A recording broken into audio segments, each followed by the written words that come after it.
I hope and pray that the Lord be with me, that I can share a message that will be most uh, delightful. And may the Spirit be with those who are watching. Oh, my Lord, my hair is just beautiful sometimes. I should be wearing a hat most of the time. Maybe I should do podcasts because, yeah, just, well, I should have took care of my hair this morning. Didn't realize it. But anyway, I shouldn't be so vain. Uh, The point is, I get up in the morning for 4:15 or so. Man, it's way too early for me, but I'm doing this. I'm making it happen. Is it video? Video check, or radio audio check, that is. So I really appreciate again for those who just getting started with me. Again, share, like, subscribe, share and like this video, subscribe to the channel, and leave a comment. And hopefully someday people will be joining me live here. Again, I feel that it's a lot better atmosphere when I have somebody to talk to that's live with me. I can really articulate and interact with others. If you leave comments, it's a lot better. That's why we do videos here so that I can interact with the videos. We read a lot here. I hate reading, but we do it anyway. Uh, and so far, the Lord has blessed me. Again, I was struggled in school, and I think a lot of it was that I didn't want to be there because I couldn't keep up with the other kids. Again, they put me in special ed classes, and again, it's hard to um, uh, keep up when you're missing a lot of school.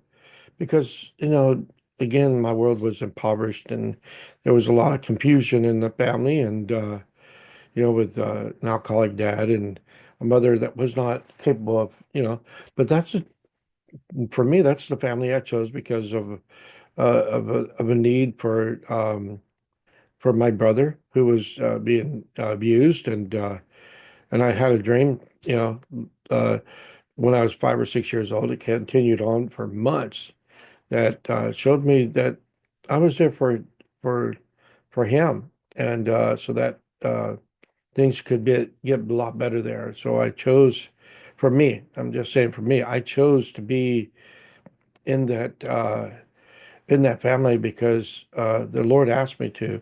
That's the interpretation I'm getting from the dream, and because it's strange that I don't fit in with that family at all. But yet I ended up with that family. And what I mean is, again,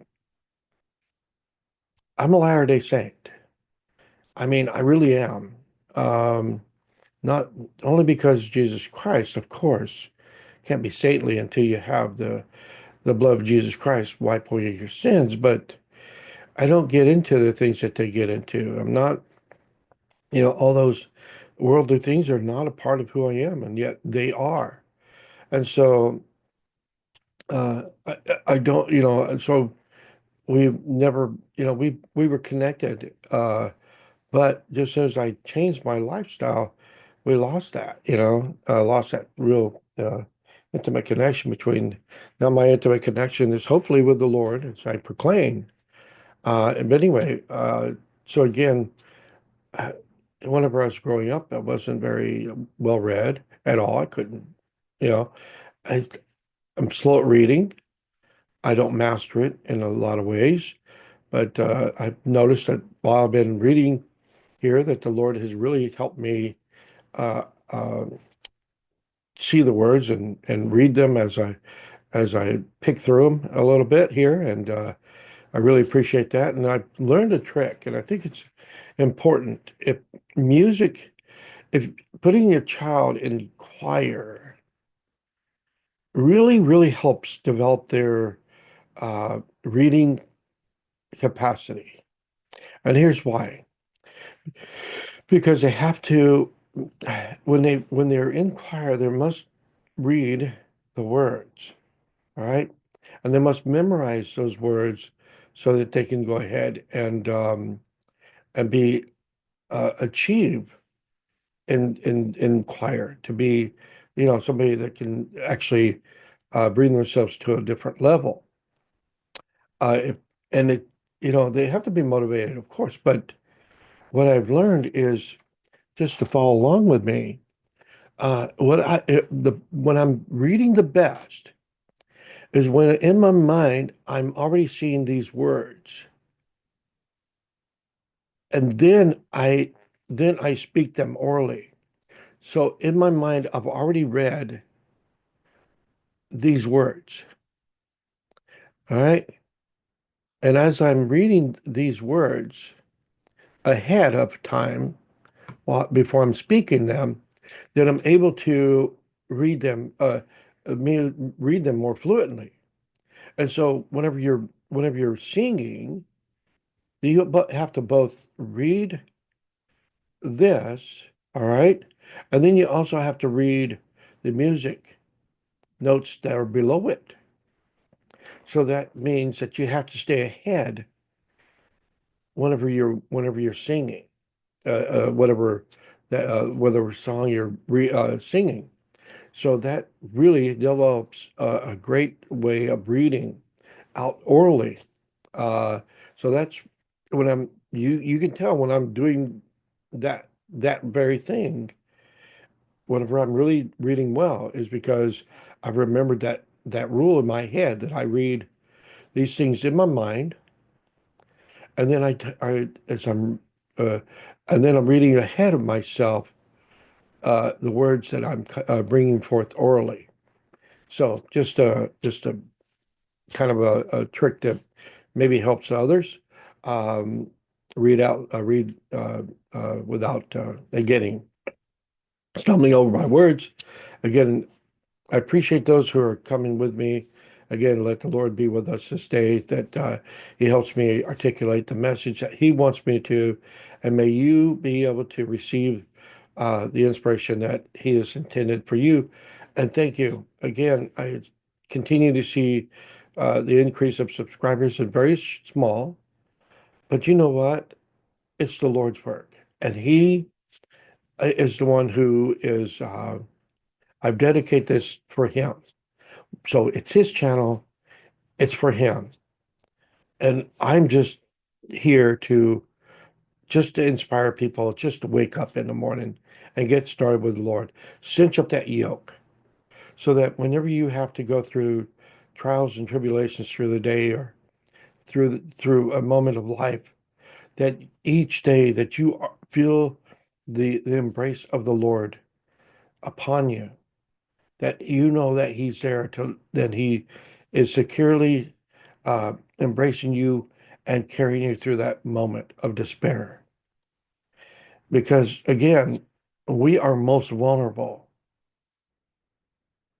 When we are most vulnerable, that's when Satan wants to attack us. All right.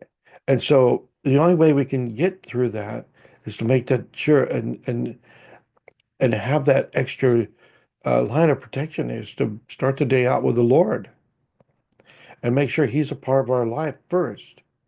And then hopefully throughout the day, no matter what condition we are in, that we could actually have light glimmering off of us, letting the rest of the world say, I can go through trials, and I can go through tribulations. I can go through struggles and still have joy, because I understand why I'm why this process is necessary. All right, it's to become like our Father in heaven in Jesus Christ. So anyway, um, to get to this, let's start sharing here.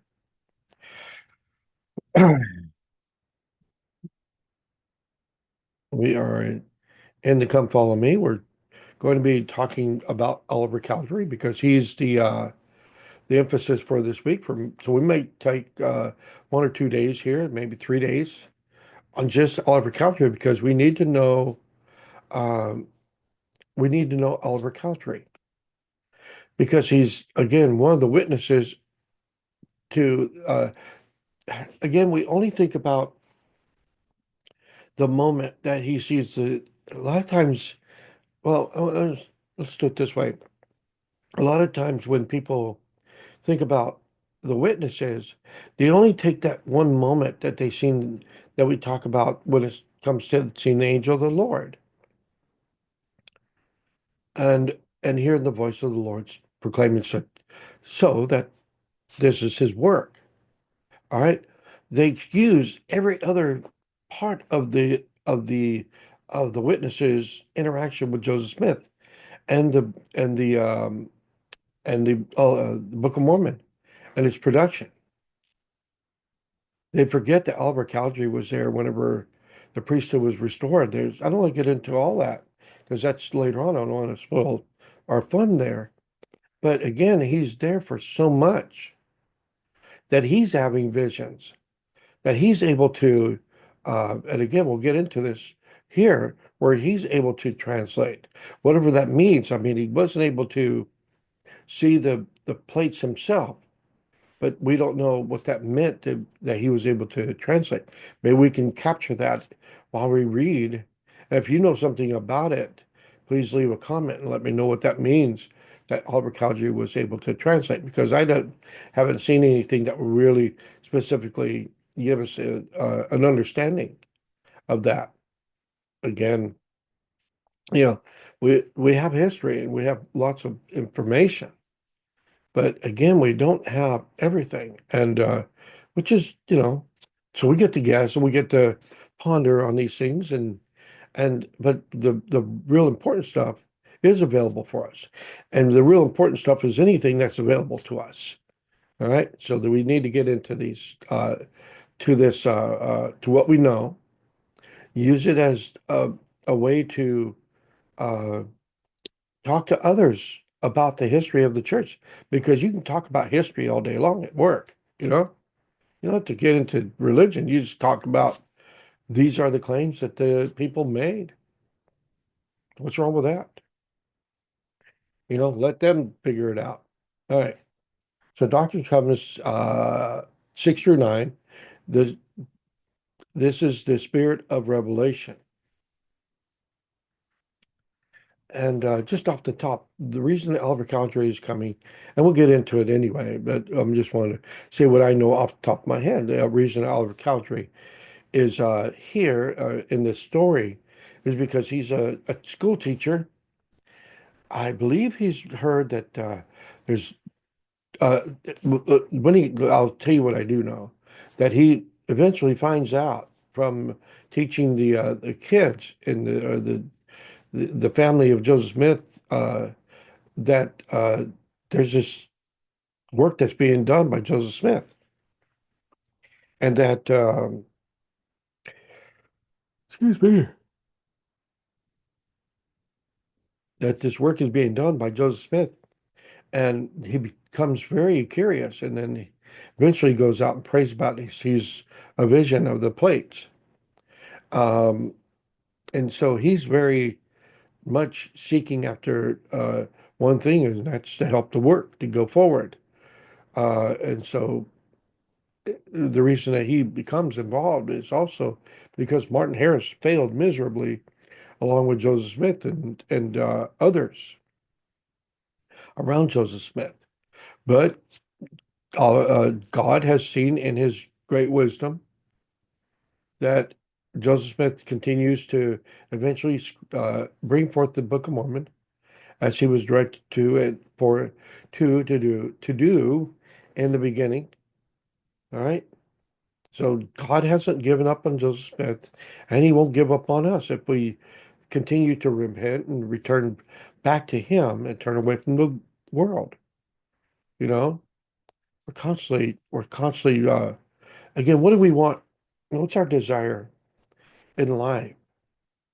Really, really, what is our real desire in life? Is there anything that God has for to bless our lives that is significant in the Church of Jesus Christ of Latter-day Saints, that you desire enough that you will overcome any uh, any adversity in history, or uh, are you able to love the laws that God has created for the Latter-day Saints that are seem to be extreme in a lot of places, but they're not extreme. All right. I know a lot of people, I go to different religions, trying to occupy space wherever I can when it comes to Bible studies, as much as my wife will let me. And so I listen to them, and there's some harshness everywhere about what they uh, cling to as theology when it comes to the laws of God.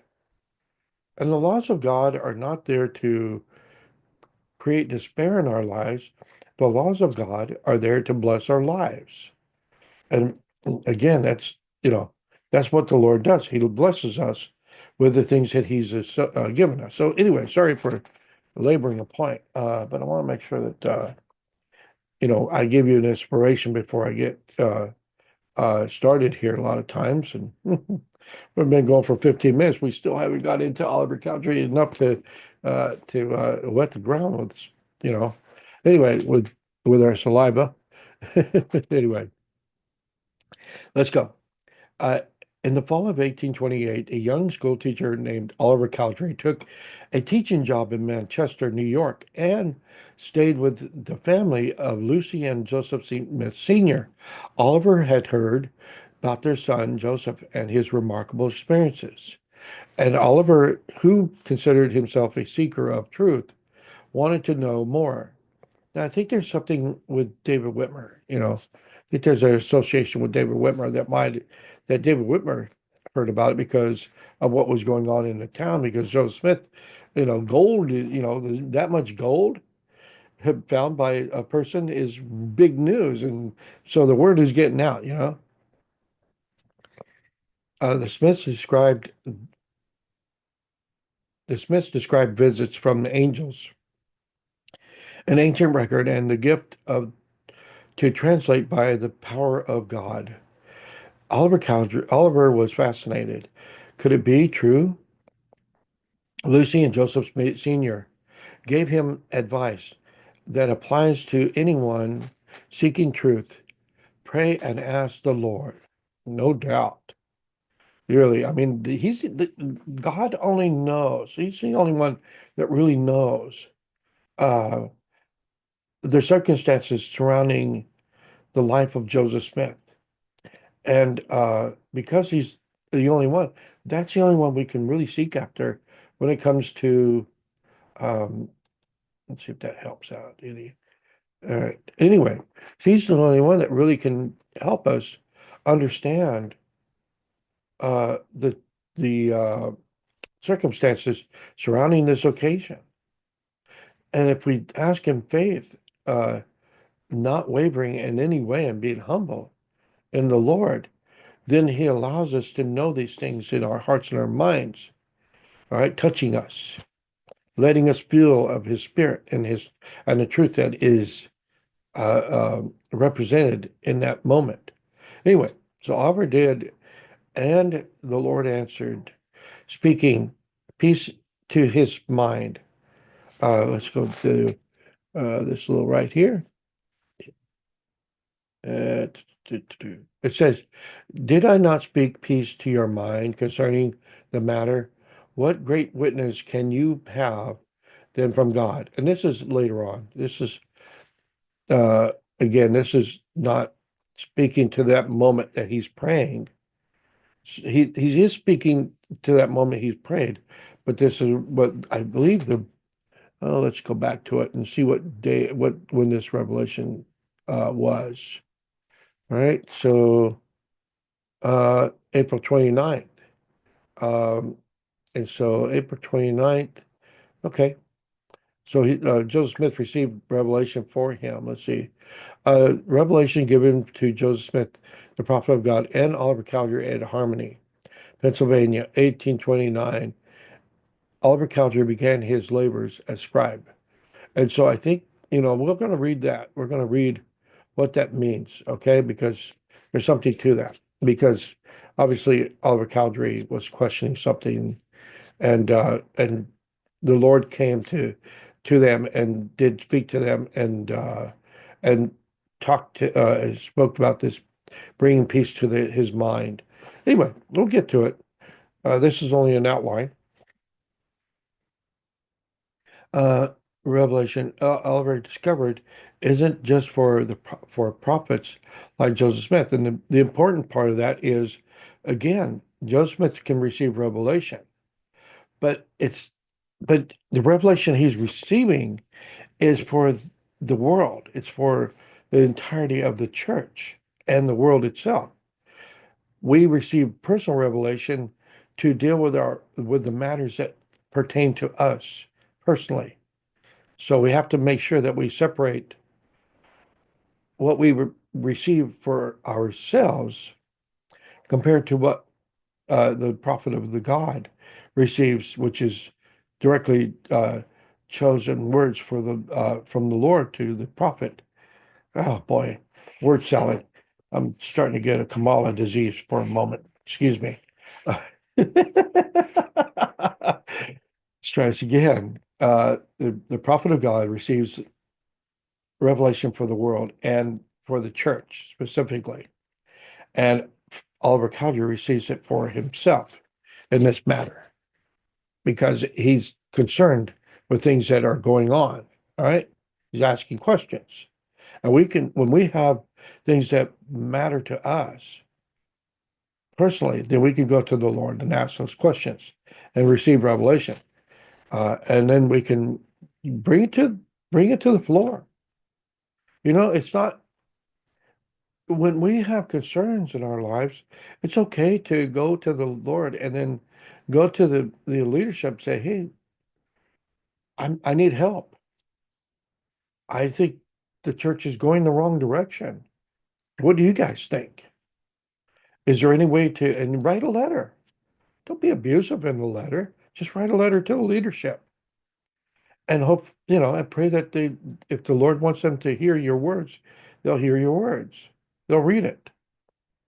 And if they think it's important enough, they'll go to the Lord and let them make the decision on the changes in the church, not you, or meaning that not me as an individual, but and whenever, again, it goes back to 1978 and that concern when they changed, absolutely, the Lord was involved in the change of who would receive the priesthood, which should never been taken away from anyone in the first place. But it happened, but the Lord changed course, changed the course of the human frailty and made this a whole lot better in life. But I'm just saying, people were bringing their concerns to the leadership, and they were listening, they were praying, and they were asking for the direction always. So again, there's nothing wrong with bringing our concerns to the leadership of the church and to the Lord. Okay, that's the way it goes. And whenever, but allow the leadership their space so that they can make decisions based on the Lord's terms and not what you are desiring, but what the Lord desires. All right. And even though that it's like this, I hate, uh, going on so long about self, but again, for a long time, I, I mean, 20 years, it's been, that I said we're not Christians, we're Latter-day Saints, and that we need to hold on. That name is important.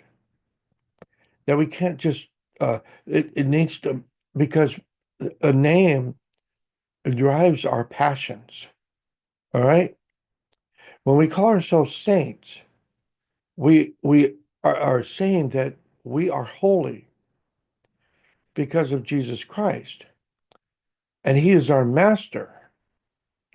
When we say that we're Mormon, then we're saying that Mormon is our master, diminishing first first our first responsibility to Jesus Christ. And then the rest of the world says, well, they're just Mormons. And they like using that word because it differentiates, it says that you are not uh, Christian because you're Mormon. You subscribe to your God from the Mormon book. No, we are Latter-day Saints, and our master is Jesus Christ. And we have to hold on to that for 20 years. And then,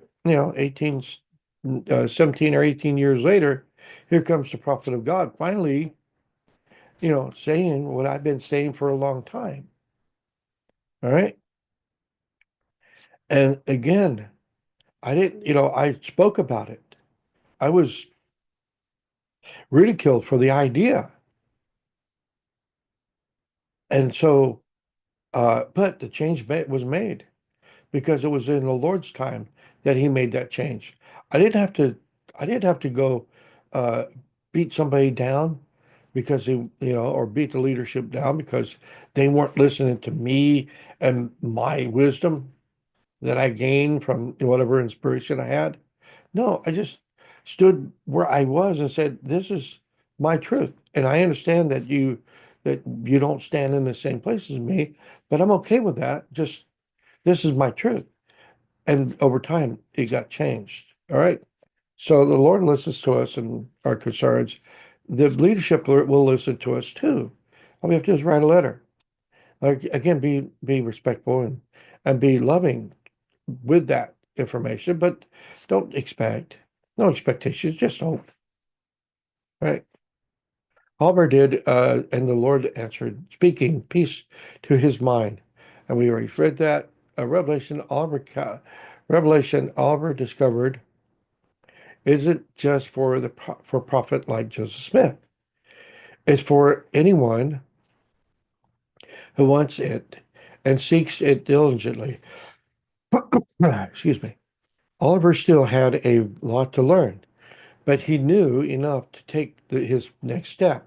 He knew the Lord was doing something important through Joseph Smith, and Oliver wanted to be a part of it. And here's this, and it says,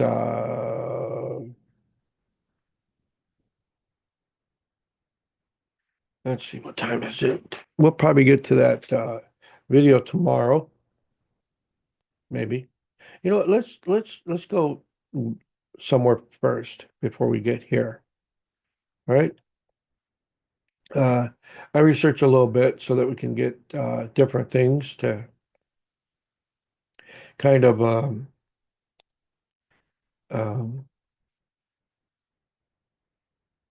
I look up timelines and stuff like that so that we can kind of get an overview of what's going on. Um, so that's what I did for Oliver Cowdery. All right. So Oliver H.P. Cowdery is born in Wells, Vermont, to William and Rebecca Fuller Cowdery. Oliver's mother dies in 1809. So he's born in 1806 and then he dies, and his mom dies in 1809. He doesn't even have a mother. Uh, his birth mother lives only 3 years after he's born. Oliver leaves Vermont for upstate New York. Excuse me. Sorry for waking up at 4:30 in the morning. uh, where his older brothers had settled and clerks at a store for just over 2 years. All right. That was 1826. Um, and then it shows Joseph Smith Sr.'s home and farm in Manchester, New York. All right. And then the winter of 1828 to 1829. I wish they'd give us a little bit more detail of his life before that, but they don't. Oliver becomes a school teacher in Manchester, New York, and lodges with different families in the area, including that of Joseph Smith Sr. Oh my, having a rough one today. Anyway, I went. I have to tell you this story. the ox is in the mire yesterday. Man, I really don't work on the Sabbath. I don't want to do anything on the Sabbath except laze around, eat my milk and cookies, maybe some ice cream, and um, and watch uh, Christ Center movies. And not only that, I go to a Baptist Bible study, and I'll tell you about that one in a short video I'll make later. Um, and it was like, and so again, I go to Baptist Bible study. I do the hour and a half, come follow me before that, and then um, then I go to church for a couple hours, and then all I want to do is come home and just relax for the rest of the day, watch Christ Center movies, and and eat good, you know. Uh, and so I we have completely stay away from the from doing any work at all, labor at all on that day. Um, and so, but we had a situation.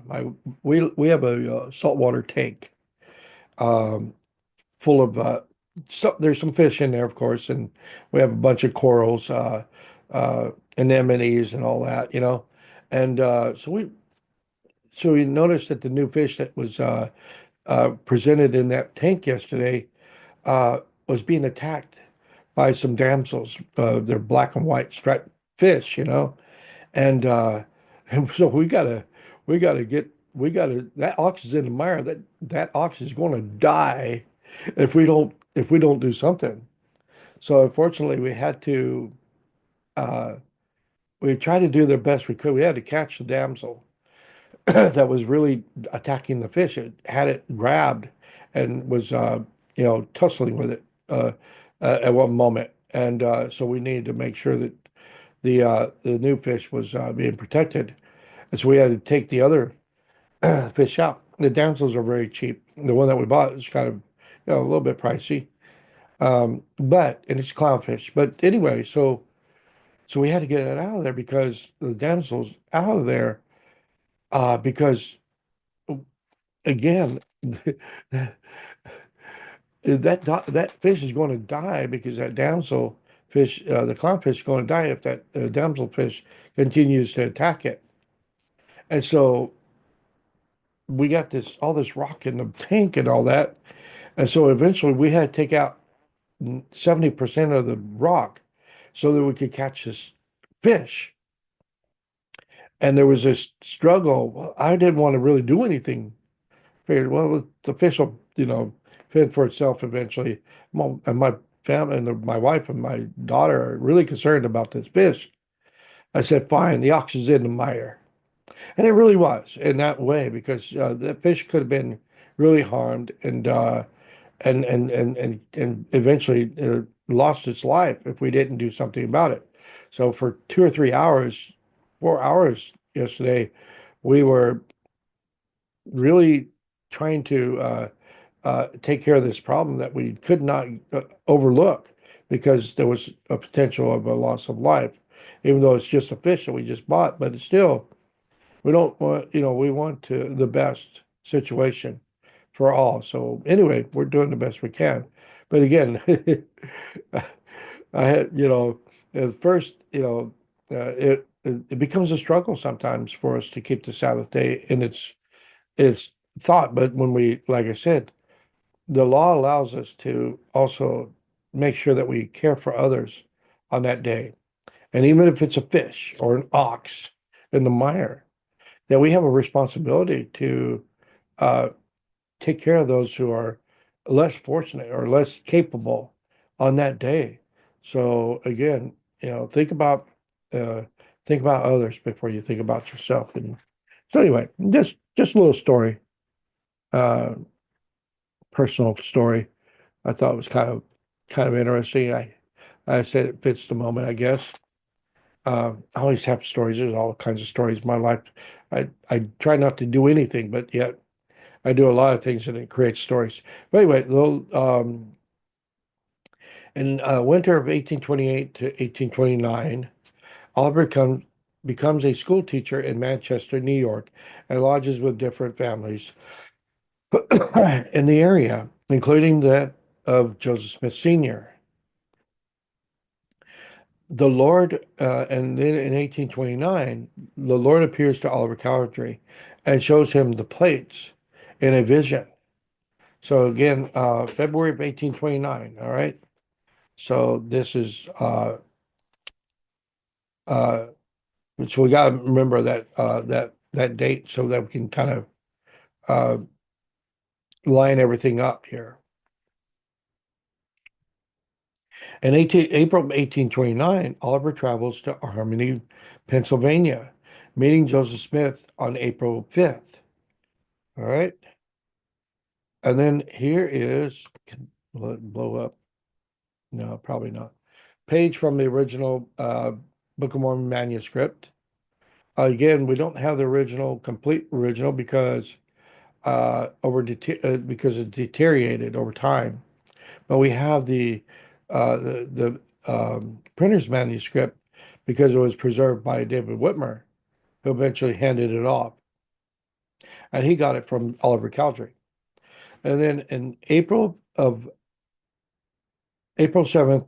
to June 1st of 1829, Oliver Cowdery acts as the scribe for the translation of the Book of Mormon. So April, May, and June. So pretty much the 60, 70 days that it took to scribe for the Book of Mormon. May of 1829, Oliver and Joseph received the Aaronic priesthood. Okay, so remember, while they're going through the Book of Mormon, they're starting to read about baptism and other ordinances. And the preexistence is mentioned in the Book of Mormon. We'll just talk about that when it comes up, and I'll show you. Oliver and Joseph received the Aaronic priesthood from the resurrected John the Baptist, after which they baptize each other in the Susquehanna River. And this is Peter Whitmer's farmhouse or home where most of the work is being done. Um, well, actually, when this work uh, continues, because they were harassed in Harmony, Pennsylvania, to the point that they had to move, and David Whitmer was able to assist them and bring them to his parents' house so they could continue doing the work. So anyway, in 1820, June of 1829, Dr. Cummins 17 is received, authorizing Oliver, David, and Martin to have a view of the plates and also the breastplate and the sword of Laban and the Urim and Thummim. The three witnesses see the golden plates and testify of the book's truth. Joseph Smith finishes translating the Book of Mormon at the Whitmer's home. All right.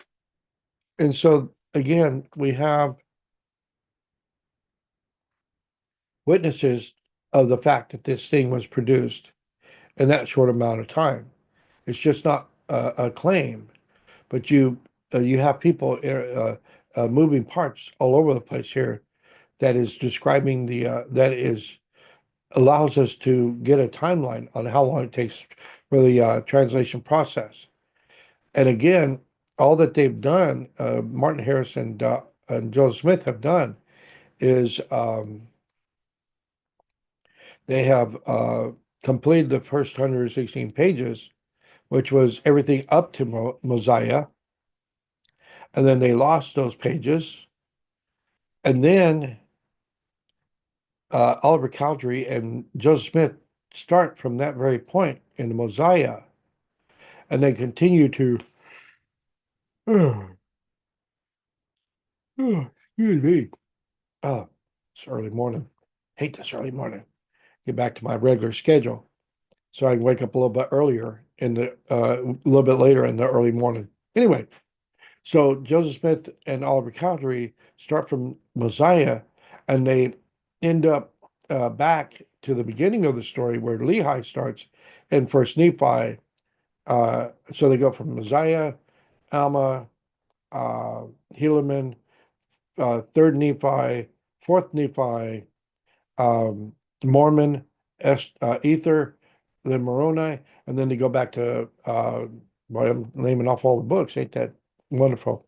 Then they go back to First Nephi, Second Nephi, and then it's a blank from there up to up to Mormon, the book which is attributed to Mormon as he's uh, saying I'm editor and all these other things in there. Anyway, but what I'm saying is this is running pretty fast. Their translation, 5,000 words per day.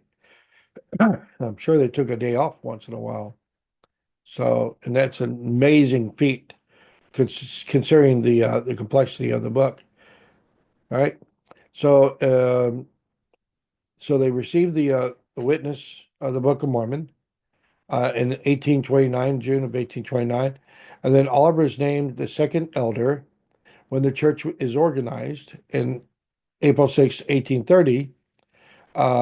Oliver marries Elizabeth Ann Whitmer, the daughter of Peter Whitmer Sr.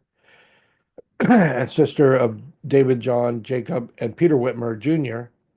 They have 5 children, of whom only one daughter survives to maturity. Wow. Again, can you imagine that? You know, uh, Hill Albert Calgary gives his life to the church, and he can't, and only one survived to maturity, one of his children. And he leaves the church in 1838 and returns in 1846 or something like that. But anyway, in 1834, February 17th, Oliver is named a member of the first presiding high council of the church, organized in Kirtland, Ohio. In 1834, uh, Oliver becomes the first assistant president of the church. So they're still trying to figure out the organization of the church in a lot of ways. In 1837, the Kirtland Safety Society Bank fails. Oliver moves to the newly founded Latter-day Saint settlement in Far West Missouri. I think that's important to know. So he's over there with David Whitmer. Oliver suffers ill health through the winter. Right? These guys are going through hell to preserve. Again, how do you how do you come to yourself in any sense of reality and say that this thing is a con? These people are giving up way too much in life for them to be following some kind of full idea that they can make money because they never did, right? And I'm not talking to the believers. I'm talking to those outside of the church, and you should be able to articulate that same idea, as we discover the insights of these people and what misery that they endured in order to preserve the church's good name over time. And boy, there's a lot. So just to finish out real quick, because we can't get through it all, I got to go to work. A church court in 1838, April 12th, 1838, the church court communicates Oliver after he fails to appear at a hearing on his membership, and sent a letter resigning from the church instead. Read that again, AJ. That was horrible. A church court excommunicates Oliver after he fails to appear at a hearing on his membership, and sent a letter resigning from the church instead. Okay, so I think of what it's saying there that they sent him a letter resigning him from the church. But anyway, um, we will end there because I gotta go to work, guys. Sorry this wasn't as long as we wanted it to be, but I do the best I can. But again, share and like this video, subscribe to the channel. Tomorrow will be a lot better. Have more time. Uh, and maybe I won't get into stories as much, and maybe I'll take care of my hair a little bit, the vain things of life. Really, drop me a note leave a comment. You can get a hold of me. There's some links down below. You can go ahead and look at my Facebook, Arthur A.J. Hill, my Facebook group, For the Love of God. Again, I'm on Instagram, Latter-day Saint on Fire. I'm on TikTok, Latter-day Saint on Fire. I'm on all these medias. And then a Latter-day Saint on Fire YouTube channel, Paul and AJ's Ex-Mormon Files. There's some content there. I don't You can call it good or bad or whatever you want. I mean, it's see, I can call it good content all I want, but that's because I'm in the game. But it's really determined on your part. But this one here, I'd love for you guys to share and like this video, because even if the video is not as crisp or articulate as you want it to be, we need to motivate people to get out of bed and get the day started with the Lord. And that's why we're doing these things. So again, for the love of God, pray often and pray always. And you guys have a great day. And we'll see you again tomorrow if you want to join us.